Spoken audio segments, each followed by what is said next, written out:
So, tahniah kepada saudara Elon Musk kerana menjadi the world's richest man, orang paling terkaya dunia nombor 1, mengalahkan Jeff Bezos yang buat Amazon dan juga Bill Gates yang buat Microsoft, seperti kita tahu. So, nak cakap Elon Musk ni kaya kepada kaya.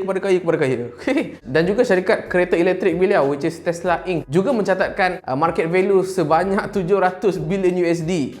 700 bilion USD berapa banyak? Ianya ibaratnya macam syarikat Toyota, Volkswagen, Ford, GM, Hyundai bergabung. Dan Elon Musk ni dia respon apa? Macam biasalah, Elon Musk ni kan dia memester, dia suka buat lawak, dia macam tak berapa nak serius dan dia ada dia punya style of egoistic dia lah kan. Beliau reply kat Twitter simple je. So strange, back to work. Itu je.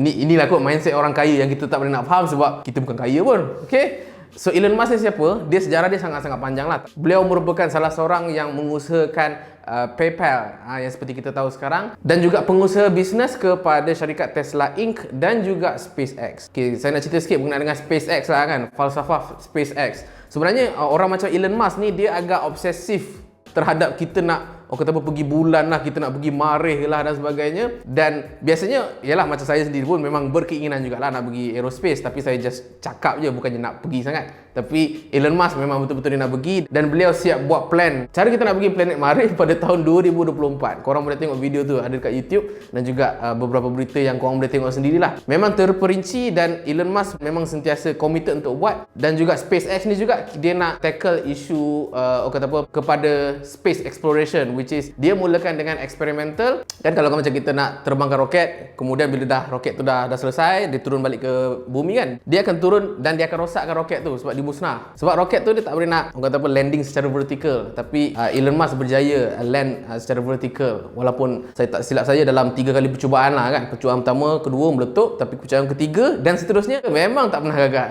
Tapi untuk Tesla Inc pula, falsafah umum Tesla Inc ni dia lebih kepada nak mewujudkan satu ekosistem yang mana kita sebagai manusia untuk invest kepada sustainable dan juga renewable energy lah. Contoh macam car electric itself lah kan. Dan sejak beliau masuk company tersebut, beliau buat satu perubahan drastik yang mana instead of dia jual kereta hybrid elektrik kepada misal kata pada harga yang mampu milik, tapi pada permulaan dia jual Tesla model itu dijual terus kepada high premium punya segmen, kepada golongan-golongan orang kaya lah. Supaya apa? Supaya dia boleh tampung untuk projek-projek kereta mampu milik akan datang. Yalah, kalau macam kita jual kereta yang mampu milik sekarang dalam keadaan demand tak ada tu semua, bukan sekadar tak boleh modal, tapi rugi. In which benda tu pernah berlaku lah pada syarikat yang sebelum ni, sangat tak laku. Dan saya rasa orang macam Elon Musk ni, yalah dia mindset orang kaya, in which kita tak faham. Dengan tweet yang beliau buat sebelum ni, which is so strange, get back to work, pada saya dia rasa benda tu macam typical thing to do. Sebab saya rasa vision dia lebih daripada tu. Kalau kita lepak dengan Elon Musk dekat kedai mamak ni, dia tak bincang lah pasal nak pencen ke apa.